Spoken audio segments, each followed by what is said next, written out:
Okay, good morning. Today, we're going to discuss about Ohm's Law. Ohm's Law states that the current flowing in a circuit is directly proportional to the applied potential difference, or also known as voltage, and inversely proportional to the resistance in the circuit. In other words, by doubling the voltage across a circuit, the current will also double.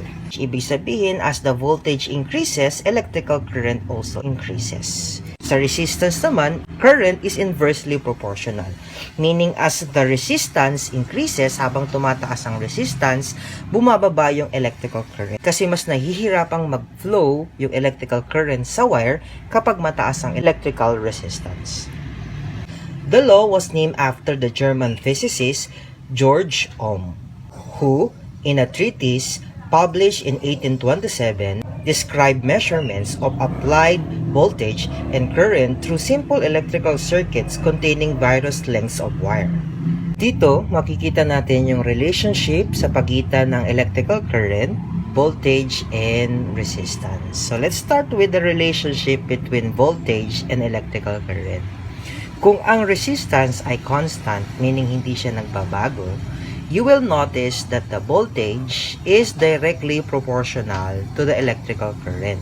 Dito sa graph, makikita natin na ang trend niya pataas. Ibig sabihin, as the voltage increases, the electrical current also increases. Makikita natin dito sa value ng voltage na tumataas siya from 5 hanggang maging 25, and the electrical current also increases mula 1 ampere hanggang maging 5 amperes. If the voltage is at a constant value, you will notice that the resistance and the electrical current are inversely proportional with one another. It means that as the resistance increases, the electrical current decreases. As you will notice, if the given electrical current are constant, the voltage are increasing and also the resistance are also increasing. So it means that they are also directly proportional to one another. Okay, for Ohm's law, meron tayong tatlong quantities: voltage, electrical current, and electrical resistance. So mathematically, we can determine the relationship between voltage, electrical current, and electrical resistance using these equations. So kung ang nawawala ay voltage, and the given are electrical current and electrical resistance, we simply need to multiply the electrical current to the electrical resistance to be able to determine the voltage. If the unknown value is electrical current, we will simply divide voltage by the given electrical resistance. If the unknown value is electrical resistance, we will be dividing voltage by the given electrical current. Okay, so let us now use Ohm's law to solve the relationship between voltage, electrical current, and electrical resistance. Let us have number 1. Find the resistance in ohms of a single motor horn if it has a voltage of 6 volts and a current of 2 amperes.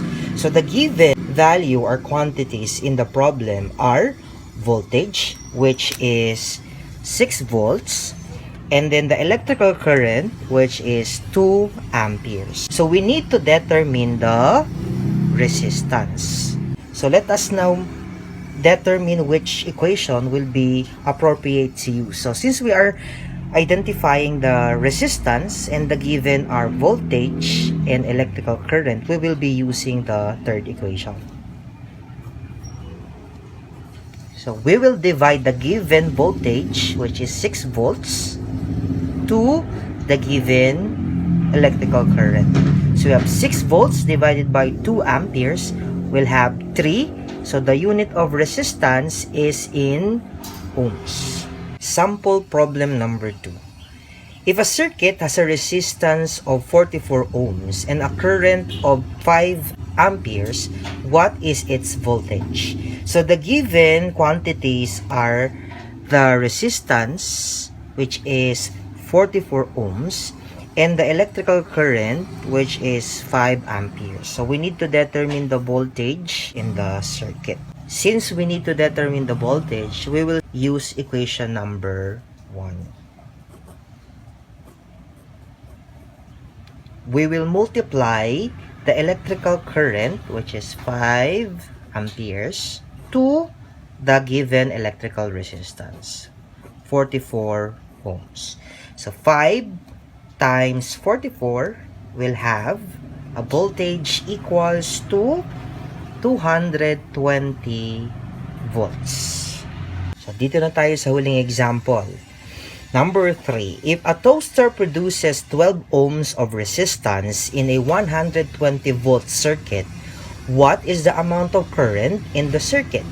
So the given quantities are 12 ohms, which means it's our resistance, and then voltage, which is 120 volts. We need to determine the current in the circuit.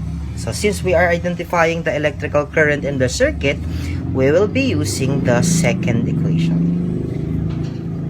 Electrical current is equal to voltage divided by electrical resistance. So the given voltage is 120 volts divided by 12 ohms.